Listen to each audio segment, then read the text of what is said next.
It looks more and more likely that Americans will have to face a government shutdown in fewer than 2 days and 8 hours. Joining us now, Texas Congressman Jody Arrington. He serves as the House Budget Committee chair. Please tell us what is the very latest, Congressman. What's going on? Are we any closer to any kind of compromise? Well, I can tell you the Senate's bill is going to just rubber stamp the Schumer-Pelosi funding of last year, along with the Schumer-Pelosi policy. So they're not going to rein in the spending that's driving our cost of living crisis. And here's the real insult, especially to folks in border states like Texas. There is no funding to do anything about the worst national security crisis and most imminent threat to the safety of our citizens, and that's the disaster at our southern border. So that's dead on arrival. Republicans have an opportunity to use the power of the purse and work together on some internal Republican compromise that will get us that Ronald Reagan 80-20 on the price tag, on the policies, and then put it over on Chuck Schumer's lap to answer the question. Do you want to keep the border wide open or shut the government down? Do you want to rein in the spending or do you want to shut the government down? But Republicans have to get a unified funding package over the, across the transom and over to the Senate to make that happen. And we're still working feverishly to make that happen the next couple of days. Well, when you say Republicans, there are different echelons of Republicans, are there not, Congressman Arrington?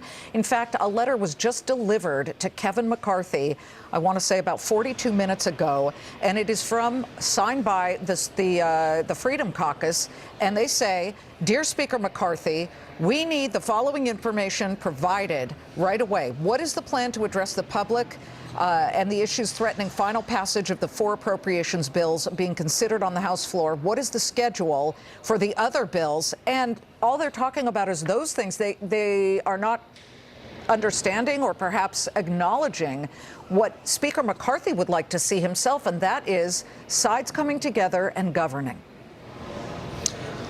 There are legitimate and principled views across the board in our conference, and it is a very diverse conference of independent thinkers, and those concerns are related to the process, like what was written in that letter, and why can't we get all of the funding bills done on time so we can vote on all 12?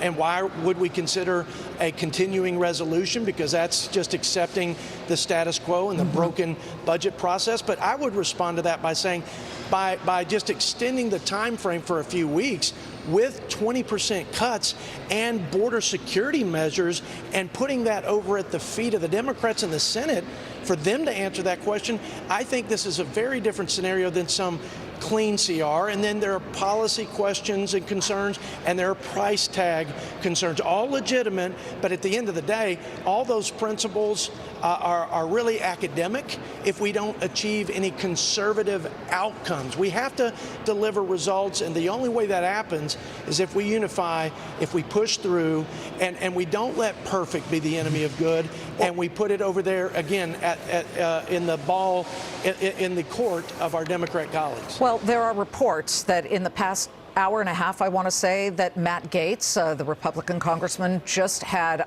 behind the closed doors, I don't want to say screaming match, but it got very tense with Speaker McCarthy. When you have some members of Congress who are absolutely intransigent, I mean, if the Democrats were to come forward and say, all right, we will secure the border, but you guys got to greenlight some money for Ukraine, would that be enough? You yourself do not want to see a government shutdown, do you? I don't want to see a government shutdown because Republicans can't rally around a unified funding package that roots out the woke and waste at the Pentagon, that holds this administration accountable for the lawlessness at the border. Yes, I don't want that to happen, but I can tell you this, and there are plenty of other Texans and other members of my Republican conference in the House. If we give our funding package to the Senate and they return it without any border security measures, that is also dead on arrival. And as I've said before, what good is funding a federal government if it won't do its first and most important job, which is protecting the American people and providing a common defense? Congressman, please join us back. Who knows what's going to happen in the next 48 hours, but we'll be on the air. You will be there. And so please make sure to dip back in with us. We need to hear what's going on. Thank you. God bless. Thank you. Congressman Jody Arrington.